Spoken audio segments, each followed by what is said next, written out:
Dans mon esprit, cette marque a toujours été associée à son créateur, l'audio Mike Jeffries. Enfin, je pensais que c'était son créateur et j'avais oublié que non. J'avais oublié que la marque avait été rachetée, puisqu'elle est bien plus ancienne qu'on pourrait le croire. Elle a été créée en 1892 par deux hommes, David Thomas Abercrombie et Ezra Hasbrouck Fitch. Ils ont ouvert leur tout premier magasin cette même année à Manhattan, aux États-Unis. Et si aujourd'hui la marque cible principalement les adolescents et les jeunes adultes, à l'origine, elle était spécialisée dans la vente d'articles de randonnée en tout genre. Ça pouvait aller des vêtements de randonnée aux cannes à pêche, en passant par les tentes et autres fusils de chasse.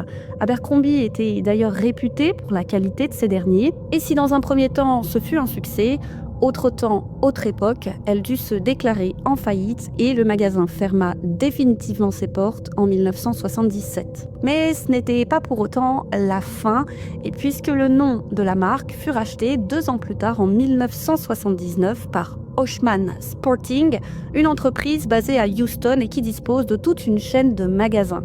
Et voulant se diversifier et s'accroître, les dirigeants ont commencé par proposer des articles de chasse vendus par correspondance avant que ne soient ouverts plusieurs magasins à Dallas, à New York ou encore à Beverly Hills. Mais avec un chiffre d'affaires très moyen, les dirigeants ont décidé 11 ans plus tard de se séparer de leur filiale Abercrombie & Fitch, vendant ainsi la marque et tout ce qui s'y rattachait. C'est le groupe The Limited, une chaîne de vêtements basée dans l'Ohio qui a en 1988 acquis les droits. Et puis rebelote, trouvant l'investissement pas assez rentable, 4 ans plus tard, The Limited décide de recruter celui qui nous intéresse aujourd'hui, un certain Mike Jeffries, en qualité de Chief Executive Officer, dans le but de dynamiser les ventes. Nous sommes alors en 1992 et ce Jeffries a bien d'autres aspirations pour la marque.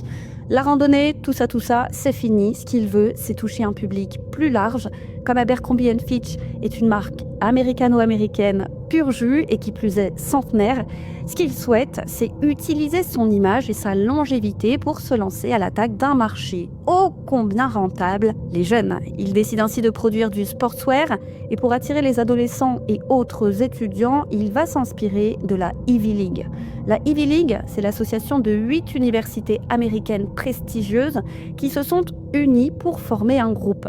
De Columbia en passant par Princeton ou encore Harvard, la Ivy League, qui développe tout un merchandising dont l'image de marque était et est encore d'ailleurs synonyme de jeunesse, d'excellence universitaire et d'élitisme social,